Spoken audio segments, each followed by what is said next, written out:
Hello, everybody. Welcome to episode 66, double six of the Don't Be Ridiculous podcast. It is about 7 p.m. Eastern time on Tuesday night.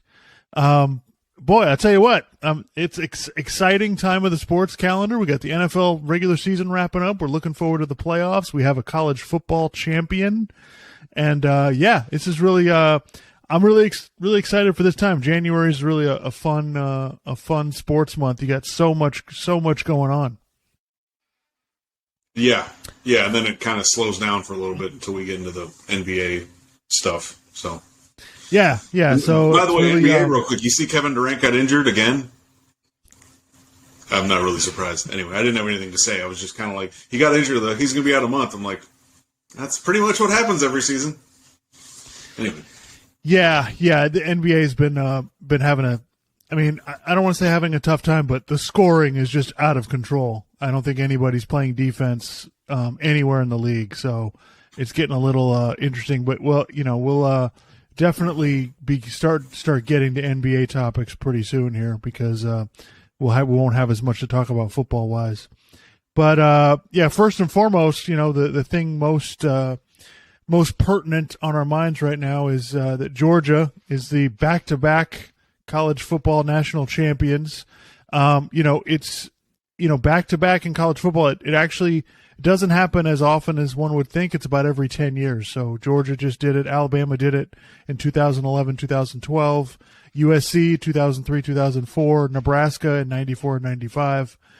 So it's about once a decade a team does it. And so, I thought Georgia would win pretty convincingly, but I thought TCU would hang in there for a half. I thought maybe Georgia would be up 10 to 14 points at halftime and then would take over the game in the third quarter. I thought TCU would hang in there a little bit, but that thing got out of hand really fast. Once it got to 24-7, the way they were scoring, I was kind of like, yeah, this is over. And then it just kept going, and then they dug in through the interception toward the end of the first half, and they got another touchdown. I'm like, what was the score at the end of the first half? 38-7. Was it 38-7? Yep. So, at that point, I was like, yeah, this is pretty much over. And it just, it had the look of a lot of national championship games where the SEC is playing someone not from the SEC, and they just kind of crushed them, although they put up 65 points. So that was kind of, I was listening to, who was I don't remember. Was it on, maybe it was Colin Cowherd or Joel Klatt. Maybe because Colin Cowherd had Joel Klatt on, and I think they were saying something like, it was Colin Cowherd saying Kirby Smart was kind of sent because Nick Saban was at the game because he was working with ESPN. So, and like saying that Kirby Smart was sending a message like, yeah, we're in charge of college football now, not Alabama. Which, maybe, I don't know. Because they really just kept their foot on the gas. But, it is one of those things where, like let's not downplay it. Like, yeah, winning back-to-back in college football doesn't happen that much. So, you're kind of an immortal team right now. Like, there's a handful of teams that have done it in recent memory, so you're one of those teams. So you're right up there with Alabama. Now we'll see, I guess, can they keep – because Clemson has won 2 national championships, but they've kind of fallen off a little bit. So now I guess it's a question, can Georgia continue – I'm not saying they have to win the national championship every year, but can they continue to make the playoff and be in the conversation pretty much every year, and can they win a few more? We'll see. They seem to be recruiting pretty well, but now they're not – they don't have Stetson Bennett anymore, so – yeah, they've stacked top 10 recruiting classes over and over and over again, and that's how you get to the point where you have the players to be able to dominate like this. And I think, right now Georgia's got if you look at it like it's a championship belt, Georgia's got the belt. They've got they got the hammer, and until somebody knocks them off, we'll see how it goes. I'm not ready to jump in and say Alabama's done, but I will say that Georgia has been out recruiting them, and they have more depth than Alabama does right now. And so I think it's a matter of Alabama, Nick Saban raised the bar, right? And Clemson was able to get there. They were able to rise up to that level, and then they were able to beat Alabama twice. Now they've kind of fallen off a little bit, but Bama raised the bar so much, and then Georgia has, Kirby Smart's been able to build up, and now he's gotten up to that level. Now he's above Alabama. So, that's what happens. You raise the bar, and then other people try to jump up, around you. I mean, like, there's other, the thing I will say, though, is I think it's going to be more challenging after next year because there's going to be a 12-team playoff. And, like, if USC gets a defense, then they're going to be really good, and I'm trying to think of other teams. But, I mean, LSU could be, next year they could potentially be trying to win the national championship. So it's not like there's not going to be competition. And maybe Clemson can kind of come back a little bit. I don't know. So yeah, it may be a little tougher than it was for Bama. Yeah, I do think it's highly competitive. I do think there's a lot of, there are more teams at the top now than there used to be. I think, from just my, overall takes from the playoff, like when I watched the two playoff games, I mean, Ohio State and Georgia looked different than TCU and Michigan did. You could see the talent. And, honestly, like one of my big takeaways, especially in the second half when the game was out of hand, was, God, Ohio State's got to be kicking themselves. I mean, Ohio State because they could have won the national championship. Right. If they would be the champions had a kicker made a field goal, or had, Marvin Harrison not gotten injured, or, a few things go differently, and it's Ohio State's trophy. And so it just kind of blows my mind. So, it takes me back to, Michigan beat Ohio State 2 years in a row, and everyone went, Michigan kicked their ass. What's Ohio State going to do? Blah, blah, blah. And they came out and played their best game against Georgia. So I think that Georgia and Alabama talent wise are still at the top, but I think Ohio State is right there, right behind them. And and as for Michigan, I mean, Harbaugh could leave. So Harbaugh could leave. He could go to Denver. He could go somewhere else in the NFL. So I wouldn't be surprised by that at all. So yeah, Ohio State definitely. I mean, God, they came within, and that's the thing though. When you repeat, like, stuff happens like that, where you're able to get Georgia was able to get past that, and then they finished off TCU. So. Yeah, so I'm not ready to sit here and, I mean, yes, they won back to back, but I'm not sitting here ready to go, Georgia's just superior to everybody, because Ohio State had them beat. I mean, it's not as if a talented team doesn't come along and give you a hard time.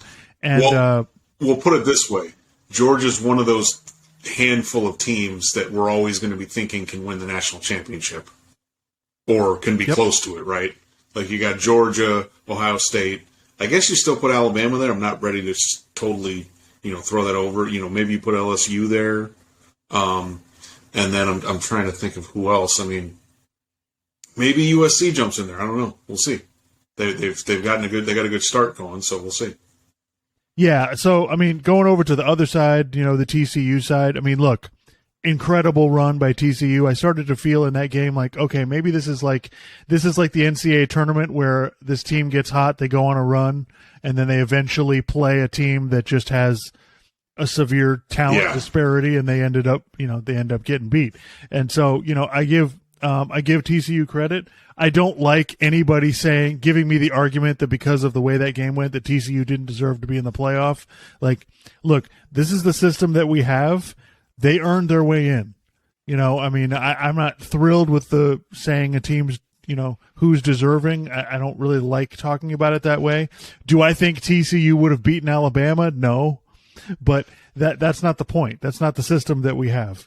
And so I heard Colin Cowherd talking about, it's great to have a Cinderella story, but, we're probably not going to I can't remember exactly how he was describing it, but I look at it like, look, TCU's not in a 12-team playoff. I don't know that TCU's ever going to make the national championship game again, because it's too hard to win. It's too hard to win multiple games like that. If you manage to get into the top four and you have a bye, it's just going to be hard to win 2 games with teams that have that kind of quality of talent. And look, Michigan easily could have beaten TCU in that game. Michigan made huge mistakes that basically cost them the game. That game was a coin flip. And, so I think that, I will say this for TCU, like, I mean, for them, winning the national championship isn't really like if they win the Big 12. Okay, that's a really good year for them. I mean, they had a really great year this year. They didn't win the Big 12. They lost in the championship game. But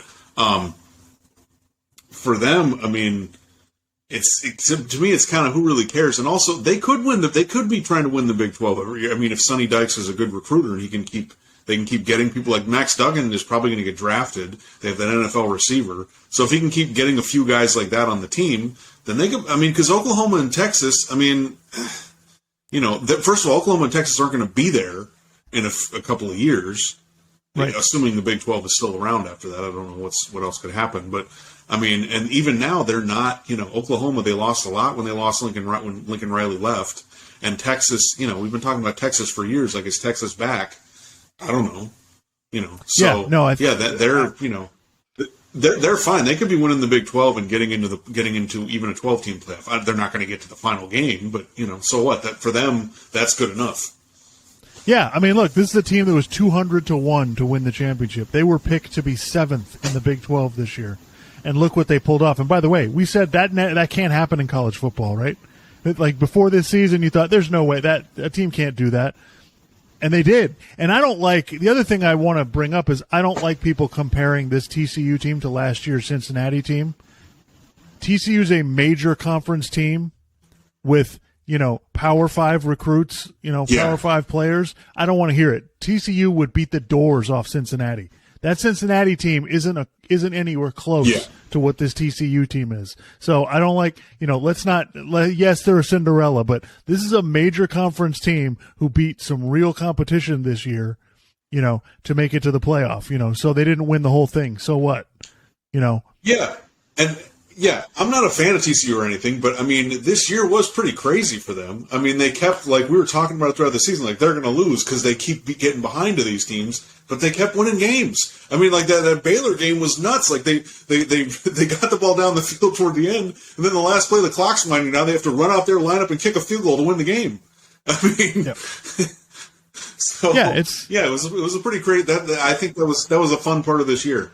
To see them keep hanging around and keep winning these games. So yeah, and look, you got everything you wanted. You got the major teams in the playoff. You got TCU in there. You got really good playoff games. Obviously not the championship game, but the semifinal games were fantastic. As a college football fan, I really think this is all you can ask for. And hopefully we get more of it with more teams in the playoff. But I wanted to, you talked about Jim Harbaugh, and listen, my thoughts, I think Jim Harbaugh eventually goes to the NFL. He's already said he's going to come back to Michigan for this next season, so I understand that. But I think at some point Harbaugh's got the itch. He wants to win a Super Bowl, and I think he's going to get a job somewhere. It's just a matter of when. And I think, and that's not a knock on Michigan or anything about them. I think what he's done with Michigan is about as well as you can possibly do. And so I think he's definitely going to go back eventually, but I hope he at least stays this year because McCarthy's got one more year before, if he wants to go to the NFL. And I think Michigan's got a really good shot next year. So I hope that happens. But I think he's definitely going to the NFL at some point. And looking forward to next year. Looking forward to next year in college football. I think, obviously, listen, Georgia's going to be at the top of the list, but the interesting thing is a lot of these teams have to replace their quarterbacks. Georgia, Alabama, Ohio State, LSU's quarterback is coming back, right? Florida's losing their quarterback. Like, all of these teams are losing their quarterback. So Michigan and LSU are keeping theirs. So that's interesting. It'd be interesting to see, if they get a leg up because of that. Because you saw what McCarthy can do. And I think Michigan, to me, the challenge for Michigan is unleash McCarthy more. Because I feel like he is their ticket. Do you want to beat one of these teams? It's going to be on him. And I think they got to involve him more in the running game. Let him throw the ball down the field a little bit more. Yeah, he made some mistakes in the TCU game, but I think he's got to do that, in order to get better, because that's the difference between when you get to the top. That's the difference is how does your quarterback play, and that's the reason Ohio State almost beat Georgia was because their quarterback played fantastic. And that's what it takes. We've seen something from Georgia the last 2 years. Unless you have Bryce Young, like, you're not beating them. Unless you have unbelievable quarterback play, it's not happening. So, but I'm really interested next year. Yeah. I'm really interested to see how LSU does. I think, if Brian Kelly brings in another recruiting class, their talent level is pretty close to Georgia and Alabama. So I think they really have a chance to do some damage in the SEC. I also think Notre Dame could be a pretty good team. They got the quarterback from Wake Forest to transfer there, and that guy was the all-time leader in touchdown passes in the ACC. So I think Sam Hartman gives Notre Dame a shot to get into the playoff with their schedule. Notre Dame does play Ohio State next year, so that should be a interesting game. But yeah, all in all, great season. Really looking forward to it. It should be. I think there's going to be a bunch of teams in the mix next year, and we got one more year of the 4-team playoff, and then we're on to bigger and better things. So, yeah. I think I mean, overall, I think the 12-team playoff will be great because I just think we'll get more good games, and though the college football end of the season just feels like it kind of wraps up quick. Whereas like the NFL, for instance, you get the postseason, it lasts for a month. Or even longer, actually. So yeah, it's kind of, I think it'll be great, and we'll get these different games where it's like this team from here and this team from here are playing. It's like, whoa, we've never seen that before, or we rarely see that. So I think that'll be really good. Get more good games. Yeah. We should have first round games before Christmas. So we usually don't have major college football games, before Christmas Day. So that'll be really cool, really fun to see. All right. So, wrapping up, college football there. So, let's move on to our Miami Dolphins are playoff bound. Yay. I forgot my white flag, but, somehow, first of all, let's just, I'll try to be positive for a few seconds and then we'll get to the real stuff. Somehow, some way the Dolphins made the playoffs. I'd like to point out that we were pretty much exactly right on the Dolphins. I said they would win. I thought they would make the playoffs because they have to, after the general manager has not made the playoffs for 7 years, he's got to make the playoffs this year. And I thought they would win 8 or 9 games based on their schedule. And that's exactly what happened. So, smart. If we were smart, we would have made some money off of that, but we didn't. So somehow they make the playoffs. I said they'd finish 7-10, so I was close. Right. Yeah, I think that was the worst football game I might have ever. I mean, one of the worst football games I've ever seen. The Dolphins-Jets game. Yeah. Good Lord, Joe Flacco against Skylar Thompson. I mean, man, there are parts of the game I wanted to cover my eyes. Thank God that I have the red zone and there was other stuff going on, and the Buffalo New England game was interesting. Thank goodness for all of that because, man. That was a bad football game. Yeah, that was really bad. So, would you? I don't even. I mean, that was just. Yeah, that's one of those things where. So that's why I'm like, I'm not really. People want me to be excited, but it's like, I don't think Tua's going to play. So you're telling me they're going to go in, their offense is going to go into Buffalo looking like that? I mean, they're going to get boat raced. This is going to be like the Bills versus the Patriots in the playoffs last year. Yeah, I think, I was going back and forth. I was kind of like, well, do I think, during the game, it was quite funny. Clark and I are texting each other. And, at one point, I think the game was 6-6 or something. And Clark texted me, can't we just put up the white flag? Like, this is over. Can't we just, and it's like, it was funny. Like, we were actively rooting against our team to win the game. Listen, I hate losing to the Jets. I especially hate losing to the Jets twice in a season, which is what was going to happen. But when Jason Sanders was trying to kick a 50-yard field goal, to win the game, we're both like, miss it. I mean, it just, oh man, it's just, I've never been more disappointed in a win. And so, listen, I was trying to classify this season. Is it a failure or is it a disappointment? And I can't say it's a failure, but it is a disappointment. it's not a complete failure. A complete failure would be, they go 6-11 and they don't, that would have been a complete failure. This was not a failure. This is really disappointing though. So, I think. Well, look, okay. Go ahead. Yeah. So it is disappointing to start the season 8-3 and almost lose 6 games in a row. That's not the right way to go out. I heard somebody say on Dan Le Batard's show, you didn't want them to lose 6 in a row and finish the season like that. And I'm like, I kind of did. I kind of did want it to end that badly so they could take a look in the mirror and go, okay, we got to fix a lot of stuff, So I'm just gonna start with this. I'm gonna do positives and negatives. Positives for the Dolphins. I think the trading for Bradley Chubb and Jeff Wilson, I think those were good moves. I think the Dolphins' defensive line is pretty good now. Is it, a world beater? No. But it is succeeding. Like they are getting pressure on the quarterback fairly consistently. The guys up front are doing their jobs. I think Jalen Phillips is playing really well. Christian Wilkins is playing really well. So I really like what they're doing from a defensive line standpoint. Also a positive. I think the running game is starting to pick up steam. As this season has gone on, they have run the ball better. I think they should do it even more, as I'm sure you would agree with that. But it's a positive. The start of the season running the ball, that first game against the Patriots to now, they have improved drastically. They are much, much better at running the football than they were before. Obviously the receivers are a positive, right? I mean, you get them the ball anywhere. They are a danger to take it 80 yards anytime they touch it. So that's a real positive. I think Mike McDaniel overall is a positive.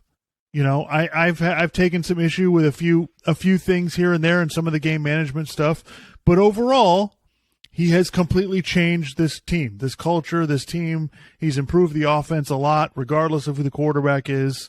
He's made us into a team that can be competitive when everybody's playing. The negatives, okay, the negatives are the offensive line still needs a lot of work. It still needs a lot of work. You could see in that game, the pass protection. Now I know Armstead was out, but the pass protection still needs some work. You drop back and set your feet ready to throw, and there's a guy in your face. And so they need some help. They have improved as far as running the ball, but yeah, there's still some issues. We're still having to start Greg Little at tackle, right tackle or left tackle, way too much. I don't think the guy's a legit tackle in the NFL. I think we're on borrowed time with that guy. The secondary, like Xavier Howard is not what he used to be. He can't cover guys with the same athleticism and physicality that he used to. And so you saw him in that game just getting torched by Garrett Wilson anytime he wanted. And the rest of the secondary, I mean, it's a negative, but I can't really blame them because they've had so many injuries that it's all backups playing.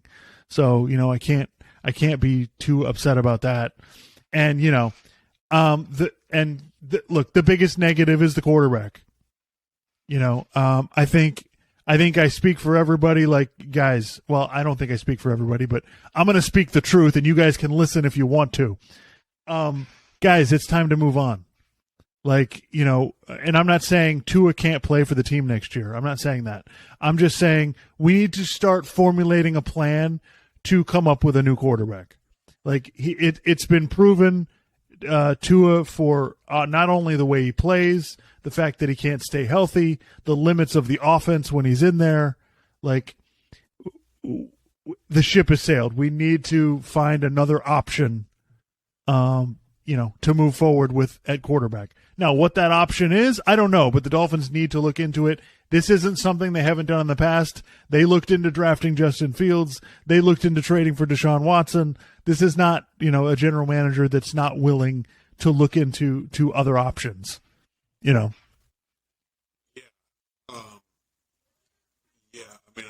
I'm trying to think if there's anything I can add to that. I mean, yeah, I basically agree I think, you know, okay, as far as if they're going to make a change at quarterback, I think a lot of that depends on Stephen Ross, because if Stephen Ross decides that he wants Jim Harbaugh, or they want to try to do what they were trying to do, which they got in trouble with, they got in trouble for tampering. If he wants to try to get Brady and Sean Payton, and he really pushes to do that, then yeah, Tua's probably not going to be the quarterback for very long.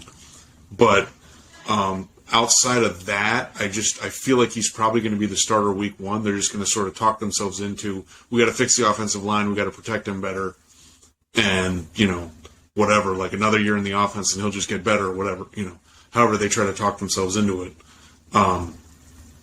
But, you know, I hope they don't pick up. It seems, I've heard people say that it would be kind of weird if they didn't pick up the 5th-year option, because next year he would be playing with no contract after that. But I just, you know, if they pick up the 5th-year option, then I just feel like there's a danger they're going to franchise him after that or something. I mean, maybe I'm wrong though, because I mean, if he doesn't play better than he played this year, I don't see how you can just move forward. Because I think the only way that you could really be successful long term with Tua, and you're not going to win the Super Bowl with him, but the way you could be successful is the team has to be based on running the ball.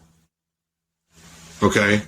And you gotta, you know, that's gotta be, when teams come in to play you, they gotta be like, we're playing the Dolphins, we gotta deal with their running game. Okay? That's gotta be your main thing. And then Tua can make some plays off of that. And you can limit how much you need him to try to go win games. You know. But based on this year, maybe I'm wrong, maybe that'll change because the running game has gotten better over the course of the season. Maybe they'll run the ball more next year. But if they don't do that, then I just don't see how this is going to work, because Tua's either going to get a concussion or he's going to get some other type of injury, because he's just a small guy he's just brittle and he gets hurt, you know. And also we've seen this. Go ahead. Just to interrupt you there, the running game and you know, working off of that, it works. The last time they played Buffalo, that's basically what they did. Tua only threw the ball 25 times, but he made 4 or 5 huge plays in that game that, you know, a couple of them were scoring plays that kept them right there. And Buffalo is one of the best teams in the NFL in a snowstorm. So, you know, that formula works. So that's been my biggest criticism of McDaniel this year is, you know, he's relying on the quarterback too much. And we need to understand. Tua's not the guy that you want to be relying on. Yeah. We need to understand what his limitations are. We just have to understand what his limitations are. And if you've decided he's going to be the quarterback, okay, then you need to build an offense to help that. And the fact that they got Tyreek Hill I know Tyreek's been awesome this year, but this is the problem, is it's causing us to, we've got Waddle and Tyreek Hill, we can be this explosive offense and throw it down the field and do all of these things. And it's caused them to get out of what the best way for them to win is. Yeah, well, and also, I mean, you know, if you're going to be explosive because you have Tyreek Hill, can you have a quarterback who can get the ball to him without it being underthrown basically every single time? I mean, literally, there's like maybe 1 or 2 throws during the year where I was like, that wasn't horribly underthrown. That was just a little bit underthrown. But every single one of them was underthrown. And there were plays, I mean, against the Chargers, for instance, there were plays left on the field because Tua just does not have a very strong arm. So, again, you know, we'll see how that goes. But if I was a betting man, then I would say Tua's probably going to be the starter week 1 next year. And, you know, we'll see what the Dolphins do, but I just, you know, I guess the reason I'm not very excited about the playoffs is because I just feel the Dolphins have been mired in mediocrity for over 20 years now, and this year doesn't feel any different. It's like for the people celebrating, you realize they went 9-8 last year, right? They happened to miss the playoffs. This year they made the playoffs. I mean, what does that really tell you? You know, or the last time Dolphins. Go ahead. Well, what I will say is, I do think, like, I mean, I don't want to be pie in the sky, but the talent on the team is better this year. Talent-wise, roster-wise, they are better. But as we talked about before the season started, the issue with the Dolphins was they were teetering on the edge of too many injuries, and then 2 weeks ago they fell off the cliff. That's what has happened. So not only forget the quarterback. Like, I know that's the most important thing, and that's what everybody's going to be talking about. I get it. They can't beat Buffalo without Tua. I understand that. But they also can't beat Buffalo if Armstead is injured.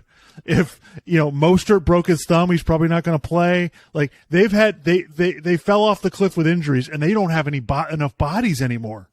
They just don't. The only way they can stop people on defense is for their defensive line to get pressure, because that's all they've got at this point. The rest of their team is so banged up and injured now. This is, and it's a problem with a 17-game regular season. They don't have the depth of players that they need in order to survive this long. So that's my biggest concern against Buffalo. It's not that I think they're going to get blown out because of the quarterback. I mean, that's obvious. I think they're going to get blown out because they don't have any more bodies. Yeah. They don't have the guys. They just don't, Yeah. I mean, we could go on about Tua, forever. But, I mean, basically, like I said, I think he'll probably be the starter week 1. Beyond that, I don't really know, because I don't know how much the Dolphins are going to commit to him based on the way he's played and also based on the concussions. So I would like them to move in a different direction, but we'll see. I am holding out hope, though, because I think more and more teams, because you don't have to pay rookies so much money, especially rookie quarterbacks, you don't have to pay them as much, teams are more willing to move on rather than just give a guy a contract because he's like, well, this is the guy we got and we've, whatever. But, we'll see. But I did want to point out about the concussion thing. Okay. And we've talked about this before, but look, I don't know if Tua's going to play in the playoff game. My guess right now would be no, because I don't even think he's been able to practice yet. He's not far enough along in the concussion protocol where he can actually practice with the team. So... Right. It's already, tomorrow's Wednesday, so it's already kind of, I really don't think he's going to be playing in that game in Buffalo. But, look, I'll just say this, in terms of whether he should play or not, probably not, because, I mean, if you or I had a concussion within like 3 months, we probably would avoid the activity we were doing that caused the concussion for months on end. Right, until we were totally good. Tua's had 2, possibly 3 concussions. Because the first game against Buffalo in the season, we're kind of not really sure. Maybe there was something going on there. And so, yeah, if you really want to get, medical about it, yeah, you probably shouldn't play. But, so as far as, should he play, should he not play, I mean, I don't really know, but people are kind of saying, like, well, if he plays again, then he's more at risk for a concussion. Are you saying he's more at risk because he's had them, a few weeks ago? Because, okay, I guess, but he's at risk anyway. Okay, he's a smaller player. He's gonna get ragdolled around by these bigger defensive linemen and defensive backs. So he's a risk anyway. So if you're saying, well, he shouldn't play in the playoff game, well, okay, so there's no risk with him playing week 1 next year? Like, I don't understand. Like, what point are you guys making? I don't really get it. So, yeah, as far as should he play, should he not play? No, he probably shouldn't play. But I just feel like people are almost giving the team a pass if he plays week 1 next year as if he's not at risk. And, yeah, he's at risk. It's even if he wasn't a small player, he'd be at risk because it's football. It's really dangerous. So, it's just one of those things where I'm like, I don't really think people, and we talked about this before. I think we talked about this after Tua had the really bad concussion where he had the fingers in front of his face against Cincinnati, how scary that was. But, if the NFL really wanted to be serious about this stuff, then, like, if you got a concussion at the beginning of the year, you might not play for the rest of the season, just to make sure you're not experiencing any other symptoms or anything like that.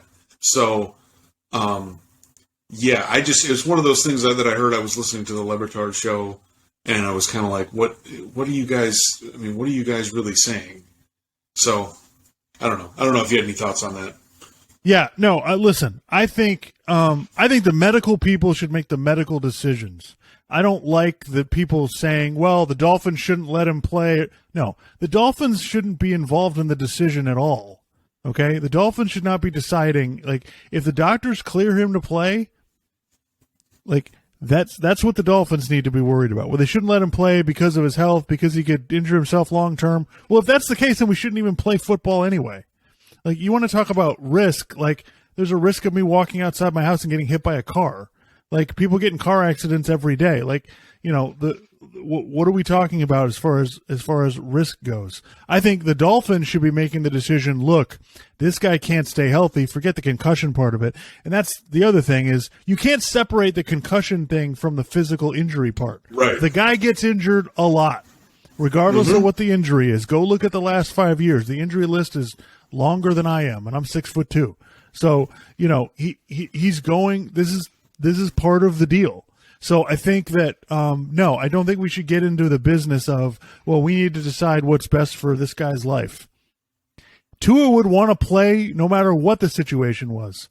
Like, he's going to want to play. That's not going to change. So I think, you know, as far as what he wants to do with his life, that's totally up to him. Now, I think the medical people should be, that those are the people that need to make this decision. And, you know, to your point about practicing, yeah, I think if he doesn't practice by Thursday, then no, he's not going to play, because then there's no point. You know, there's no point in trying to run him out there and, you know, with the new game plan or whatever it is. And, you know, so I don't like people putting things on the coach or the team or any of that stuff, because that has nothing to do with it. Let the medical people make the medical decisions, and that's the end of it. Nobody know. Now, by the way, even the medical people don't know 100%. They can't predict the future. They don't know how this is going to go. So, you know, I think you got to do the best you can. These guys play a dangerous, really dangerous game, you know, and we're comparing it to, you know, I don't like people comparing it to what just happened with Damar Hamlin. Okay, look, that in itself is a separate issue. That could happen to anybody on any field, anywhere. Yeah. So I think we need to just be a little smarter about the risk. You know, I don't want Tua to get hurt. You know, I mean, listen, selfishly, I would rather they just not play him and get a different quarterback. That's what I would do. Right. But, you know, so we'll see how that goes. But do you are you looking forward to Skylar Thompson in a playoff game? Well, you know what? It's like you were saying. If, you know, because we wanted them to lose the last game of the year, so they take a look in the mirror. I mean, I want them to just get crushed by the Bills, so we can leave no doubt. It's like, yeah, they have Josh Allen. We don't have any quarterback anywhere close to that. We need to reevaluate what we're doing, because we're not close. You know, I feel like there's a bunch of people who are going to go into the offseason feeling positive, and I'm just like, I don't know how you can really feel that way. Like, I can see some bright spots, but at the same time, it's like, you know, the NFL, things don't last that long. So when you're like, oh, our offense at times is really good this year. Okay, fine. Is it going to be that way next year? Because, you know, defenses catch on to stuff. They even caught on to stuff during this year, and that really affected how their offense played. So, you know, like, it's just one of those things where it's like, look, there's fan bases who should be optimistic.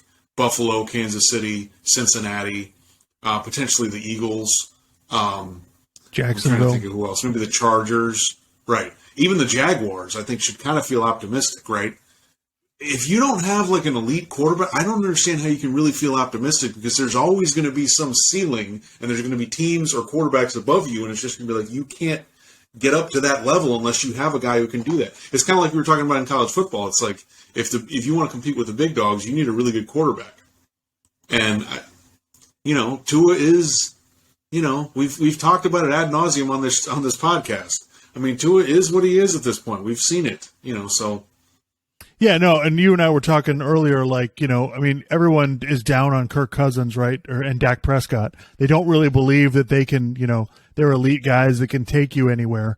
And, you know, you look at Kirk Cousins' numbers, they lose a game to the Detroit Lions, he throws for 400 yards. So even if Kirk Cousins isn't winning you playoff games, he's still producing. And the people with the argument, well, Tua played well this year. You lost the last 4 games Tua started. Like, Let's not let's just be serious about it. You lost I mean, when the season was on the those line, were the critical games of the year that you needed him to be at his best. Right. So so we'll wrap up on the Dolphins, but the last thing I want to say is that listen, there is just as good a chance that things get worse for Tua as they get better for him. Right? It's to me it's a coin flip. It could go either way because look, the defenses have figured out how to play against the Dolphins now. You saw what happened once starting with the San Francisco game. Once they adjusted to that, like he didn't play very well. So, the idea that this is just going to get better, it'll continue to get better. I hope it does. But, there's just as good a chance that it won't. Yeah, or potentially backslides and gets worse. Because you got to be able to. Because look, when you're basically what happens is the teams that continue to be good are dynamic. Okay, if you only have one way of playing, you better be insanely good at it, because otherwise teams will catch on to it and then they'll start to take that away, and then it becomes, well, what else are we going to do? What's the counter? And a lot of quarterbacks and a lot of teams don't have a counter. So. Okay, so we'll move on to some. We're going to do some NFL topics, and then we'll move on and preview the playoff games coming up this weekend. So there was some stuff that kind of drove me crazy this weekend. So just some kind of random stuff. So after Detroit beat Green Bay, which by the way, impressive job by Detroit. I thought the plays that they called at the end of that game, going for it on the fourth down to win it, the like hook and lateral thing that they did on 2nd and 20, like Detroit was going balls out, and I give them a lot of credit for that. And right off the bat, we gave Dan Campbell and Nick Sirianni, the coach of the Eagles, a really hard time about their opening press conferences. And I got to tell you, Nick Sirianni's proven he's a good coach, and Dan Campbell, those guys play their asses off. They've gotten better. They keep getting better. So, and especially Detroit. Detroit has been Detroit's been bad seemingly for so freaking long. And this year they actually look like a competent football team. So. Yeah, Detroit was 1-6. They finished the season 8-2. That's impressive. Now, I heard some people go a little overboard. I heard Dan Patrick the next day being like, "Oh, Jared Goff's awesome." I'm like, "Okay, take it easy." Like, I watched Jared Goff in that game. He was okay. He threw a lot of balls in the dirt. I think he made some plays, and I give him credit for that. But let's slow down. I think it's even more of a credit to Dan Campbell. He's doing this with Jared Goff and guys you've never heard of, and Amon-Ra St. Brown, and I think Detroit deserves the coach and the coaching staff, especially the offensive coordinator, deserve a lot of credit. Amazing win. But after the game, Aaron Rodgers was doing his thing he does now at the end of seasons, where he basically kind of walks around and then does the press conference. Well, I don't know what's going to happen. I might have to leave. We'll see what happens, blah, blah, blah. He wouldn't give his jersey to somebody that wanted it. He walks off the field holding Randall Cobb. And, it's this whole thing like, is this? And then, he's got Mike Tirico and Chris Collinsworth, which I think are the ultimate hams of football broadcasting. But they're like, oh, well, this could be the last one. I don't know. This might be the last time at Lambeau Field, blah, blah, blah, blah. So, I'll just put this to you, Clark. What do you think's going on with Aaron Rodgers? Well, he's turning into Brett Favre, because this was like the last. I don't know how many years in Green Bay when Brett Favre was there. It's just like, is he going to retire? Is he not going to retire? Is he going to retire? And the difference was, though, for whatever reason, people just love Brett Favre. So I don't think that they love Aaron Rodgers that way. So I guess it's kind of annoying. At this point, I don't really care. I really don't, like, if he retires, if he doesn't. It's the same thing with Brady. I really don't, I'm a little annoyed with it, but it's just like, I really don't care, dude. I just get more annoyed with Colin Cowherd talking about it every frickin' day, but, criticizing Aaron Rodgers because he's kind of wishy-washy, and he went to South America, and he did ayahuasca, and he's kind of weird, and he's dating these weird people, and he's kind of not really, doesn't have a solid foundation or whatever. It's just, I really don't care. If he retires, I mean, he's. I guess you know what it is. The main annoying thing with it is, okay, certain players reach a point where you know what they are. Okay, like for instance, another sport, Kevin Durant. We know what Kevin Durant is. He's one of the best scorers we've ever seen. He won a couple championships. Maybe not really the best leader. He's just a great player. He gets hurt a lot. But he's one of the best scorers we've ever seen. He's just this freak athlete who we hadn't before him. We really hadn't seen somebody do the kind of things that he does, But we know what he is, so I don't really get into the business of criticizing Kevin Durant too much or getting too upset about it. It's just he is what he is. Steph Curry, we know what Steph Curry is. Aaron Rodgers at this point, we know what Aaron Rodgers is. Okay, he's won the MVP multiple times. He won a Super Bowl, which he played really well in that Super Bowl. He kind of got robbed of at least making another Super Bowl with that Seattle game. And then, he's had some big playoff games where he hasn't played that well. We know what he is, okay? It's not going to, unless, even if he wins another Super Bowl, people are still going to criticize all that stuff that happened in between the next Super Bowl he wins and the last one. So I really don't, what is there to get upset about at this point? And if you want, and Colin Cowherd's like, oh, well, he shouldn't be like this. He should be a better leader and blah, blah, blah, blah, blah, blah, blah, blah. Well, what else are they going to do at quarterback in Green Bay? Why would they get rid of him? I mean, who do you have that's better? Jordan Love, it looks like he sucks. Okay. So you're just going to draft somebody else and start over? Like, I don't know what to tell you. It's one of those really annoying stories that I just legit do not care about. Well, and I also think Aaron Rodgers loves the attention. I think he loves the fact that he says these Absolutely. things and everyone gets all up in arms about it. And I think he's totally doing it on purpose. Like, enough, man. Like, if you're going to retire, then retire. But talking about it all the time when you're still playing, like, dude, get over yourself. Listen, could Green Bay trade him? Maybe. But, I think he's got 59 million guaranteed reasons to come back next year. So I think he'll probably be back. I'm just going to throw that out there. I don't know that we've known a lot of players who've walked away from that much money. I think he probably comes back to Green Bay. I don't know that Green Bay has the organization where they're ready to just move on from him. Because if they wanted to do that, I think they would have done it by now. So yeah. I think it's kind of all nonsense, and I don't think he's going anywhere. The other thing, and this thing drove me crazy from this weekend, and I've heard a number of people go crazy about this. So the Houston-Indianapolis game was incredible. Houston pulls off this crazy one of the best 4th and games 20. of the weekend, really. Oh, it was amazing. It was great. So they pull off this incredible 4th and 20 play. They get a touchdown. They go for 2. They win the game. And because of them winning that game, they don't get the number 1 pick, and the Bears get the number 1 pick. And everybody's like, oh, my God, how could you do that? What are you guys, insane? Blah, blah, blah. What are you, nuts? And everybody was on this. Bill Simmons, every NFL, show that I listened to was going crazy about this. And I'm like, guys, has anybody paid attention?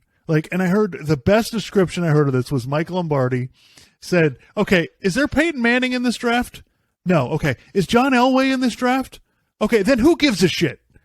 The Bears don't need a quarterback, so they're not taking one, but no one's going crazy over Bryce Young. Okay. Has anyone noticed that Patrick Mahomes was drafted 10th?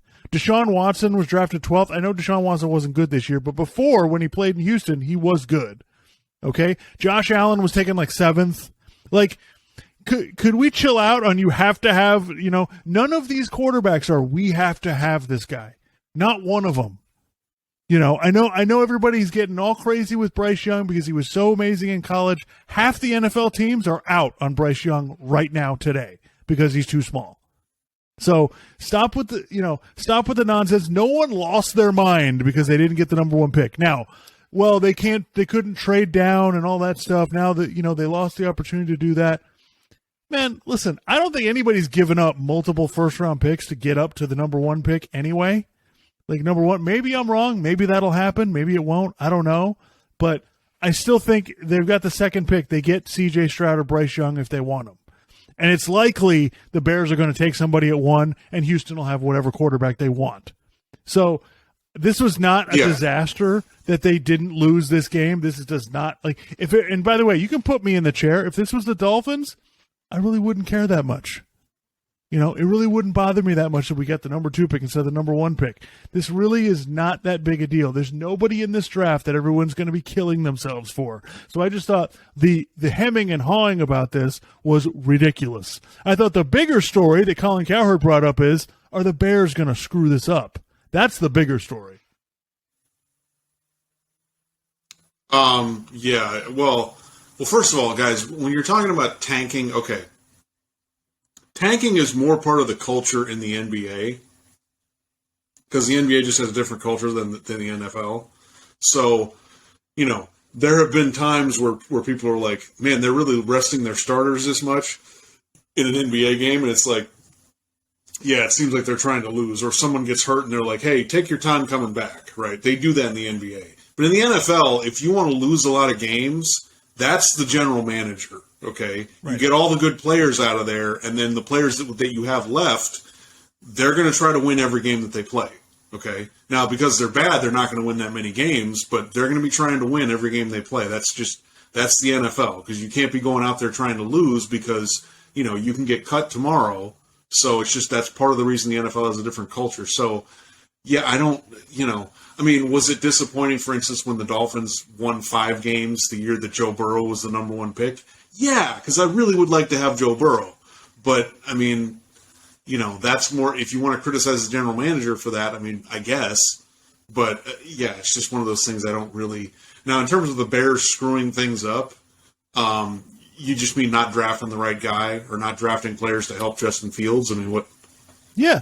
Yeah. Picking the wrong guy or making some bogus trade that's not going to help them or anything like that. And, I think this is a new front office, general manager than there has been in the past. And these are not the people that drafted Justin Fields. So I know people are floating, and we'll talk about this. I know people are floating that out there, which, you sent me earlier, which is just a ridiculous idea. Well, let's trade Justin Fields and draft Bryce Young. And, I just want to clear. Go ahead. I want to clear the air with that. Guys, I like Bryce Young. I'm great. Everything he did in college was fantastic. He is not as good a prospect as Justin Fields is. Period. Nobody is talking about Bryce Young the way they were talking about Justin Fields in 2021. That's not what's happening. So I just want to point out, I know everybody's in love with him. I get it, blah, blah, blah, but the guy is small. Let's just look at this from a practical standpoint. You're going to put Bryce Young behind the Bears offensive line? Justin Fields can't make it through the season behind the Bears offensive line. And you want to you want to replace him with Bryce Young? Are you smoking crack? You could get this trade, you can get all this stuff. I don't think you're getting all that stuff for that pick. I just don't. Well, and people are buying into, I guess, the idea that, the quarterback fixes everything. Well, to an extent, okay? But Justin Herbert's really good, and when he had his receivers out for a lot of the year, their offense struggled. Patrick Mahomes is amazing, but remember, he's got a lot of talent around him. He's got Andy Reid calling the plays. For a couple of years ago, they had to fix the offensive line, to support Patrick Mahomes so he could do what he needs to do. The Bills have continued to kind of build around Josh Allen because he needs support to be able to do what he needs to do.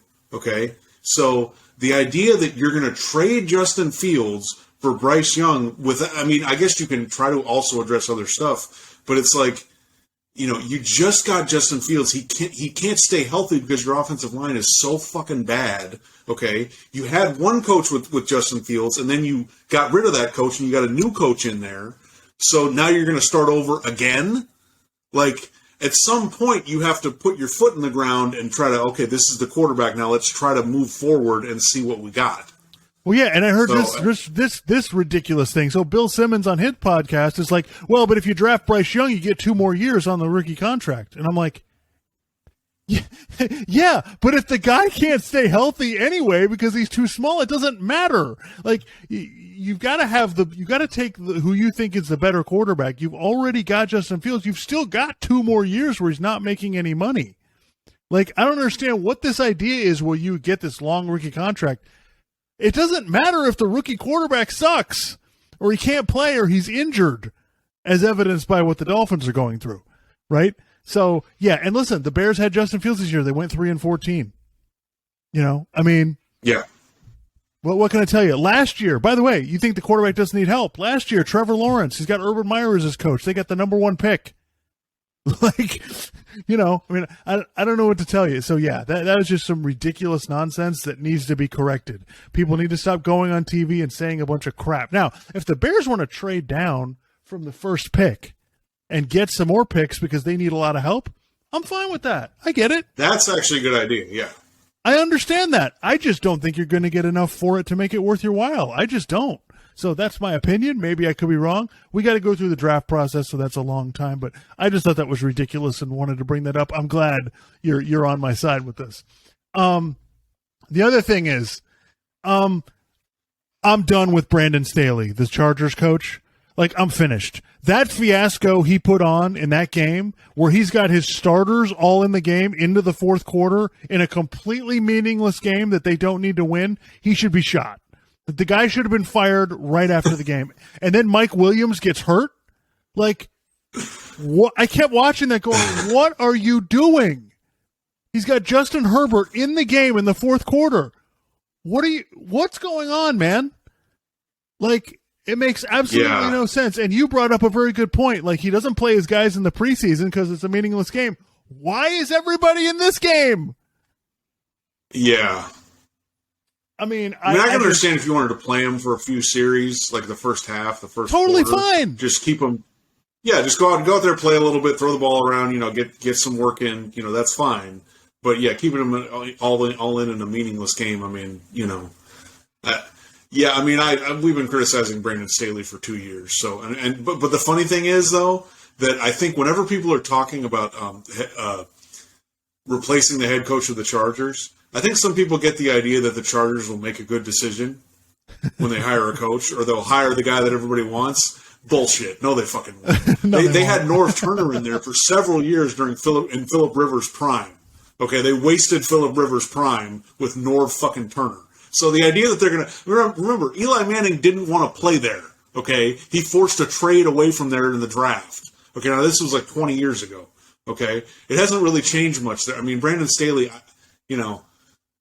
Whatever. I mean, he's going to keep going for it on fourth down when he shouldn't, and not kicking field goals and doing stupid shit. And you know, he cost him. I firmly believe he cost him a playoff berth last year. And absolutely. You know, maybe he's. You know, I mean, you got to protect the health of your players, so you have them in the playoffs. Because I mean, the Chargers. Look, Justin Herbert could go toe to toe with these other quarterbacks. Like, I'm not saying the Chargers are going to make the Super Bowl, but would I be shocked? Like, no, Justin Herbert has that level of talent. You know, we just haven't seen it. We haven't seen him able to do it. So it's like, but you got to give him support. Like I was just saying with Justin Fields, if the quarterback doesn't have support, then it doesn't fucking matter. So well, and the other thing is, you know, you want to see how fragile coaching is. If you just switch quarterbacks, right? If you put Tua on the Chargers and you put Herbert on the Dolphins, Brandon Staley is fired and Brian Flores still has the Dolphins job. So, you know, it's amazing to me that Brandon Staley gets away with this nonsense. And if they blow this game to Jacksonville because of his bullshit, we'll see how this goes. But you're right. It probably doesn't make any difference because they're so incompetent with hiring the coach that it probably doesn't matter at all. Yeah, when they talk about like, oh, they're going to get Sean Payton. I don't know if Sean Payton wants to go there, and I don't know if they would they would hire him anyway. So because Brandon Staley kind of came out of nowhere. So they're probably maybe they want to go the young coach route, or maybe they'll do something stupid and hire some old guy. They want to go the cheap route. That's what they want to go. That's number one. I always will talk about this in the playoff preview, but you know, I think one of the negatives that we've seen now with letting all these teams into the playoff, now that we have 14 teams into the playoffs, is that Seattle and Miami, not really playoff teams, you know, not really legit, you know. And I think honestly, because of, and by the way, this is the you want to talk about not playing 17 games. This is a perfect example. Like the Ravens court, like we don't know if Lamar Jackson's playing, We don't know if Tua is playing for the Dolphins. Like, the 49ers are on their third string quarterback. Like, there were 13 teams this year that played at least 3 quarterbacks. And I think 4 or 5 of those played 4 quarterbacks. So, yeah, and there's about half of the teams in the playoffs, I'm like, no shot. Like, no chance to win the Super Bowl, So, going into that, let's just go into the previewing the playoff games. Speaking of 2 teams that I know have no shot, the game I'm most excited about is Tampa against Dallas. Because I know Dallas is going to blow this game. Dallas, if Dallas might win, they might win, but they're going to find a way to make this very interesting. There's no way that Dallas just goes in and wins by 2 touchdowns. 0 chance of that happening. I swear to God, they will leave. I know Dallas will leave enough time and enough of a gap. They won't have a big enough lead for Tom Brady to try to win this in the 4th quarter. So what do you think? I just, it cracks me up that they put this game on Monday night. It's totally going to happen. And also, this is a play. First of all, the NFL with these Monday night playoff games, go to hell. I don't like this at all. This is stupid. Like, you care about player safety and you're going to put a team on short rest in the playoffs, but whatever. But so this is a standalone game.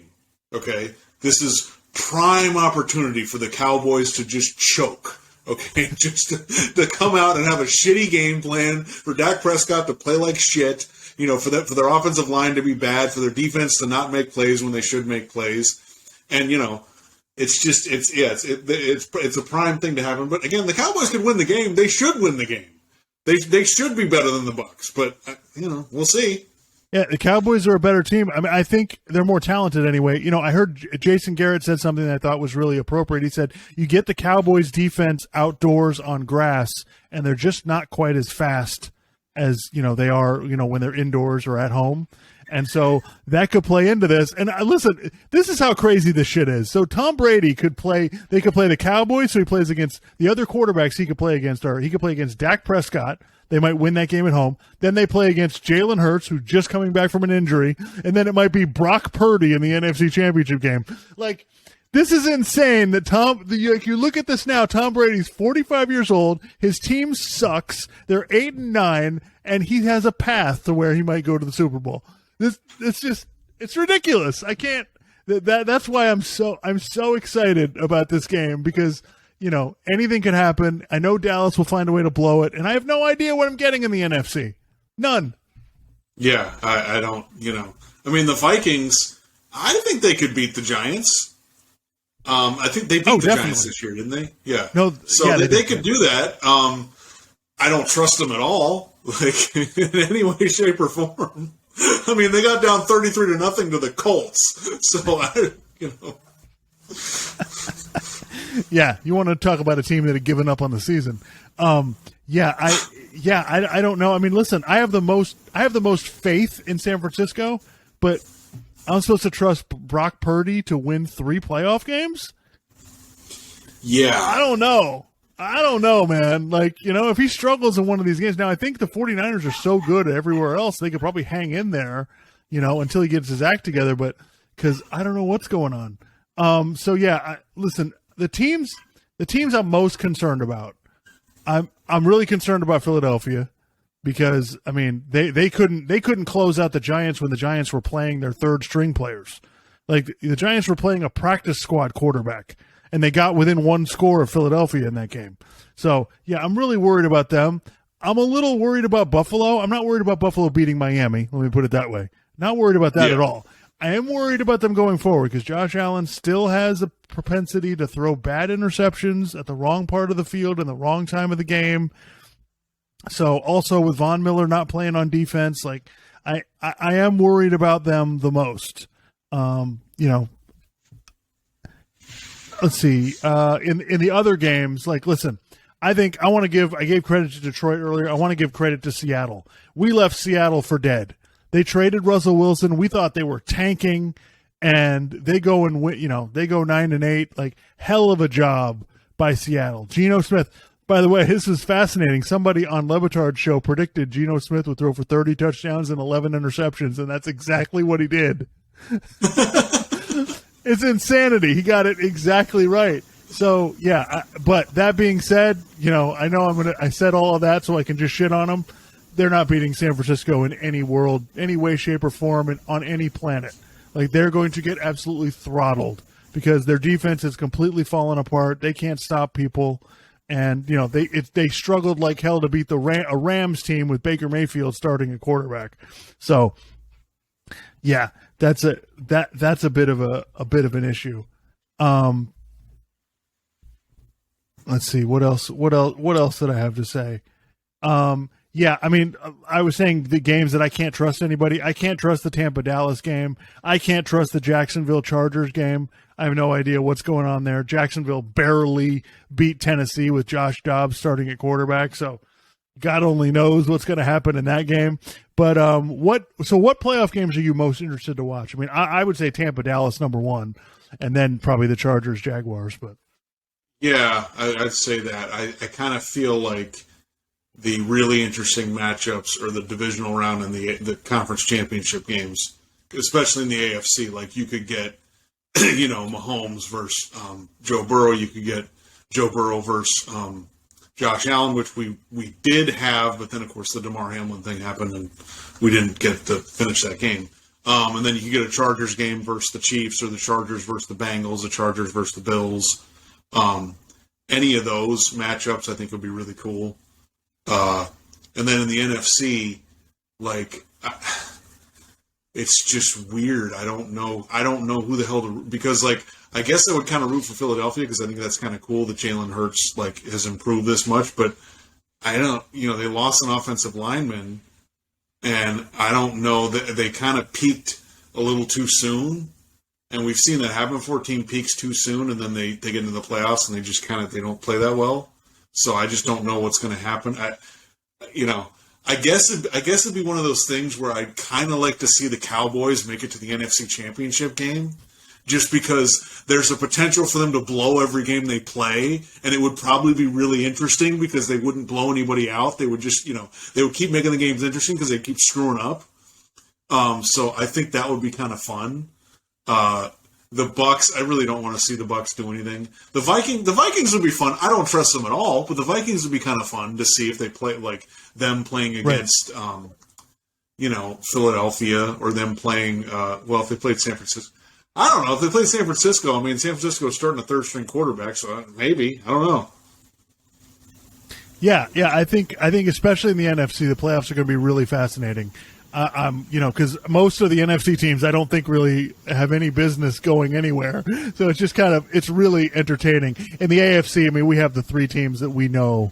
One of them is going to the Super Bowl. Like, we already know that. Like, I guess I give the Chargers a puncher's chance, but I just think over a whole game, So before we get out of here, who do you like for the Super Bowl? What would be what's your gun to your head pick? Geez. I